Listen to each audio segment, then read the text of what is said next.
Friend, this is Rahul. तो आज की वीडियो में हम Lewis theory of economic development के बारे में पढ़ेंगे।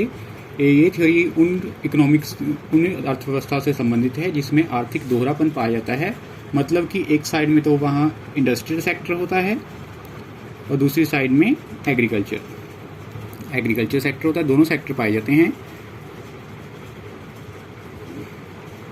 जो इंडस्ट्रियल सेक्टर है वो तो उन्नत होता है और जो एग्रीकल्चर सेक्टर है वो अंडर डेवलप्ड होता है। ये दोनों ही सेक्टर इकोनॉमी में पाए जाते हैं। और लेविस ने बताया है कि इन देशों में जो है वो अनलिमिटेड सप्लाई ऑफ लेबर होती है। क्लासिकल इकोनॉमिस्ट ने बताया था कि इनमें जो लेबर पाई जाती है वो अनलिमिटेड होने के कारण ये देश अंडर डेवलप्ड हो जाते हैं। लेकिन लेविस ने बताया कि ये अनलिमिटेड सप्लाई है जो इकोनॉमिक डेवलपमेंट में सबसे कारगर सिद्ध हो सकती है। तो उसने इसके लिए इकोनॉमिक डेवलपमेंट का एक मॉडल पेश किया है जिसके बारे में आज हम डिटेल में पढ़ेंगे। तो मॉडल शुरू करने से पहले सबसे पहले हम इसकी अजम्पशन देखते हैं। सबसे पहली अजम्पशन है टू सेक्टर इकोनॉमी। जो इकोनॉमी है उसमें टू सेक्टर है, एक तो है एग्रीकल्चर सेक्टर और दूसरा है इंडस्ट्रियल सेक्टर। जो एग्रीकल्चर सेक्टर है वो अंडर डेवलप्ड है और जो इंडस्ट्रियल सेक्टर है वो डेवलप्ड है। ये दोनों ही सेक्टर इकोनॉमी में पाए जाते हैं। सेकंड है margin productivity of labour is agriculture is zero. मतलब कि जो एग्रीकल्चर में लेबर लगी हुई है उनकी मार्जिन प्रोडक्टिविटी ज़ीरो हुई है। जीरो मार्जिन प्रोडक्टिविटी का मतलब है कि वो देखने में तो काम कर रहे हैं लेकिन उनकी जो प्रोडक्शन है उसमें कोई भी उसमें बढ़ोतरी नहीं हो रही है। नेक्स्ट है margin productivity of labour in industrial is more than their wages.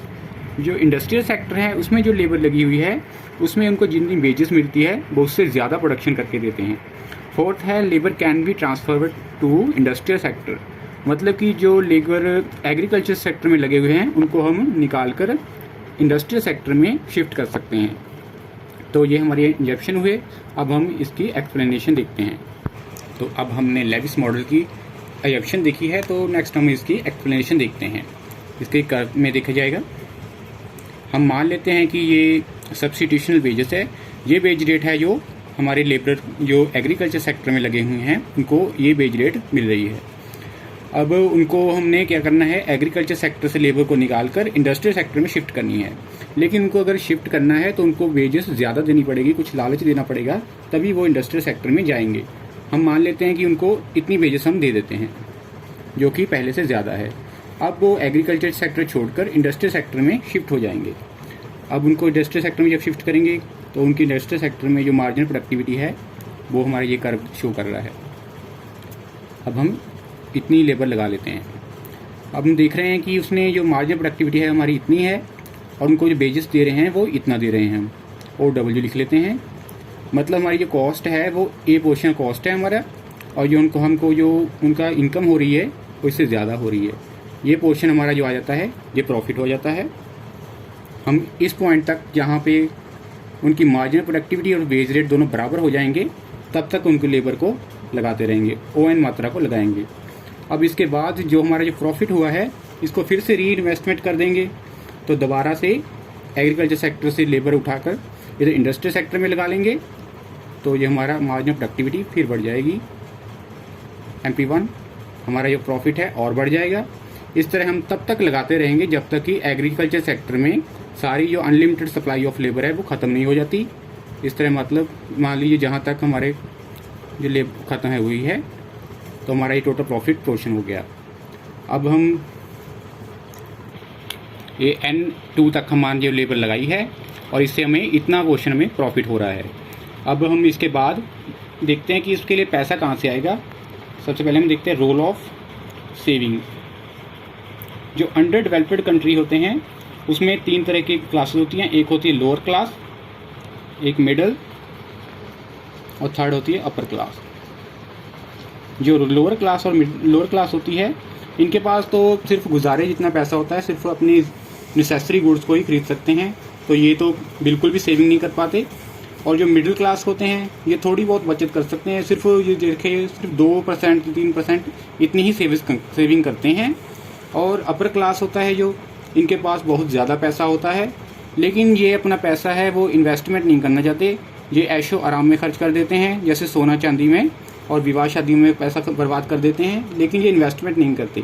इसका मतलब है जो अंडर डेवलप्ड कंट्री है उसमें सेविंग्स बिल्कुल भी नहीं होती। तो देखा हमने कि जो सेविंग्स है वो हमारी बिल्कुल भी नहीं है। नेक्स्ट हम पैसा हमें फिर कहाँ से आएगा, इसमें देखेंगे हम रोल ऑफ बैंक्स। जो अंडर डेवलप्ड कंट्री होते हैं, आर्थर डब्ल्यू लेविस ने कहा है कि बैंक्स है वो इकोनॉमिक डेवलपमेंट में अपना योगदान पा सकते हैं। बैंक्स क्या करते हैं, बैंक्स को क्या करना चाहिए कि मनी सप्लाई को बढ़ा देना चाहिए।